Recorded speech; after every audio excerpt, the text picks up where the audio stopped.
नमस्कार बच्चों, मेरे इस हियर में आप सबका स्वागत है। हियर मतलब सिर्फ सुनना, इसलिए आप लोग सिर्फ ध्यान से सुने।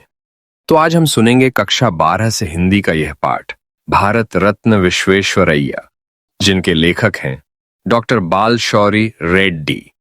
तो आइए सुनते हैं। पहले हम लेखक के बारे में कुछ परिचय जान लेते हैं। डॉक्टर बालशौरी रेड्डी एक प्रख्यात लेखक और शिक्षाविद हैं, जिन्होंने अपने लेखों के माध्यम से भारतीय इतिहास, वैज्ञानिक और सामाजिक विकास पर गहरा प्रकाश डाला है। उनका लेखन हमेशा सच्चाई और ज्ञान से भरा होता है, जो पाठकों को प्रेरणा और जानकारी दोनों देता है। प्रस्तुत पाठ उनकी लेखनी में विश्वेश्वरैया के जीवन और योगदान की गहराइयों को सुंदर रूप से दर्शाता है। तो आज इस पाठ को देखते हैं। भारत के उन थोड़े से महान व्यक्तियों में से एक थे मोक्षगुंडम विश्वेश्वरैया। उन्होंने अपने महान कार्यों से पूरे भारत को गर्व महसूस कराया।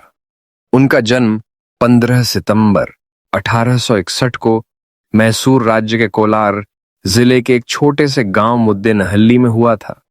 उनका परिवार बहुत ही साधारण था।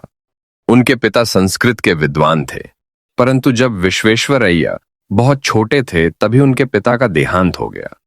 उनकी मां ने कठिन परिस्थितियों में भी हार नहीं मानी। उन्होंने अपने बेटे को पढ़ाने का दृढ़ निश्चय किया। विश्वेश्वरैया बचपन से ही बहुत होशियार, मेहनती और ईमानदार थे। उन्होंने रामनगर में प्रारंभिक शिक्षा प्राप्त की। बाद में वह उच्च शिक्षा के लिए बेंगलुरु चले गए। यहाँ की पढ़ाई कठिन थी और साधन सीमित थे, लेकिन उन्होंने कभी हार नहीं मानी। बेंगलुरु से पढ़ाई पूरी करने के बाद उन्होंने पुणे के साइंस कॉलेज में दाखिला लिया। यहाँ उन्हें छात्रवृत्ति मिली, जिससे पढ़ाई आसान हो सकी। कॉलेज में वे इतने प्रतिभाशाली निकले कि शिक्षकों ने उन्हें बहुत सराहा। उन्होंने इंजीनियरिंग में दाखिला लिया। उन्होंने समय का बहुत ध्यान रखा और अपनी मेहनत से इंजीनियरिंग में प्रथम स्थान प्राप्त किया। पढ़ाई पूरी होते ही उन्हें बंबई सरकार में एक इंजीनियर की नौकरी मिल गई। उनका पहला बड़ा कार्य था सूखे इलाकों में पानी पहुंचाना। उन्होंने विशेष नहर प्रणाली की योजना बनाई। उनकी योजनाओं से किसानों को जीवनदान मिला और फसलें अच्छी होने लगीं। उनके कार्यों की सराहना पूरे देश में होने लगी। उनका नाम अब हर जगह सम्मान से लिया जाने लगा। वे बहुत अनुशासित थे, समय की कद्र करते थे और कभी एक मिनट भी व्यर्थ नहीं करते थे। बंबई सरकार ने उन्हें उच्च पद पर नियुक्त किया।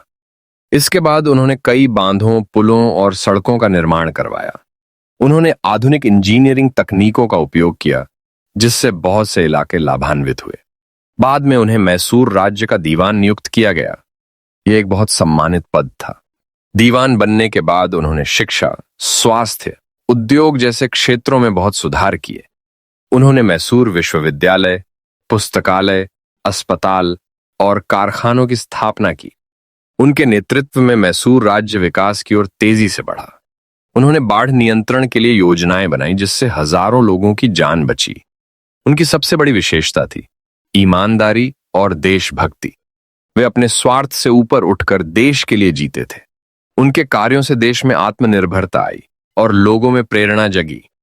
जब वे सेवानिवृत्त हुए तब भी वह देश की सेवा से नहीं रुके। वे लेख, भाषण और योजना सलाह देने लगे। उन्हें कई राष्ट्रीय और अंतर्राष्ट्रीय सम्मान प्राप्त हुए। भारत सरकार ने उन्हें भारत रत्न से सम्मानित किया। यह सम्मान उनके जीवन की सादगी, महानता और कर्तव्य निष्ठा को दर्शाता है। उन्होंने देशवासियों को यह संदेश दिया कि ईमानदारी, समय का सदुपयोग और मेहनत से ही सफलता मिलती है। 14 अप्रैल 1962 को उनका देहांत हुआ, लेकिन वे आज भी लोगों के दिलों में जीवित हैं। उनकी कहानी केवल एक व्यक्ति की नहीं, बल्कि एक युग की प्रेरणा है। उनका जीवन हमें यह सिखाता है कि सीमित संसाधनों में भी असीम ऊंचाई तक पहुंचा जा सकता है। उम्मीद करता हूं आपको पाठ अच्छा लगा।